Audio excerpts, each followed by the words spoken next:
Bismillahirrahmanirrahim. Assalamu alaikum. My name is Hassan and today we are going to set order status for virtual and downloadable product as processing using custom code in WooCommerce WordPress. Before starting work, it's my request, please subscribe my channel. Thank you. Now back to our work. So this is our digital product.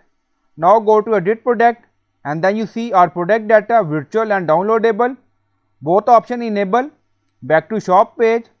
So when customer place order and after payment, this digital order mark as completed. So we are going to change order status processing. So user can mark order completed manually. And after that we are going to grant access of digital file. First we are going to place order without custom code. So this is our digital product. So click on it and then click on add to cart. So our price is 0. So we are in cart page and then you see proceed to checkout. So click on it and then scroll down. You see your order. Enable this. So our payment is 0. So by default for virtual and downloadable product, order mark as completed after payment. So click on place order.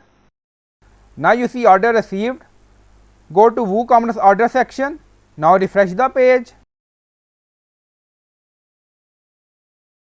So this is our latest order and then you see order status completed for virtual and downloadable product, and we are going to set order status processing and then user can mark this order completed manually and then grant access to digital file to user.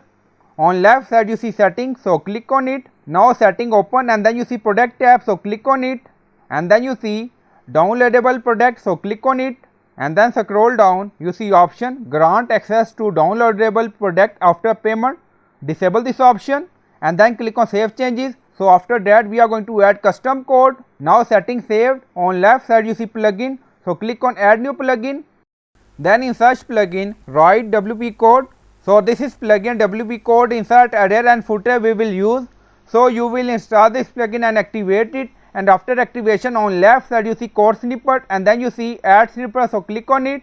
Then you see add your custom code, so again click on it. Now create custom snippet section open.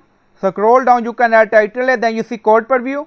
On right side you see code type, drop down select PHP snippet. Now we are going to paste code and you will find this code in video description or in comment section. Scroll down, you see insert method, auto insert, location, run everywhere. On top you see inactive, now active, and then click on save snippet. Snippet created and saved. In code you see is downloadable and then you see end condition we are using product is virtual. Now go to shop page again, so click on it. So we are going to place order again. So this is our digital product, so click on it and then you see add to cart button, so again click on it and then you see proceed to checkout, so again click on it. So we are in checkout page and scroll down, enable this option. So this is our digital product and then click on place order. Now you see order received. Go to WooCommerce order section again and refresh the page. And then you see this is our new order and then you see order status processing for virtual and downloadable product. We are using end condition in custom code. So after payment for this order status will be processing and you can mark this order status for completed manually, and after that user can access digital file. So I hope you like this video. Please like, comment, share, subscribe. Thank you for watching.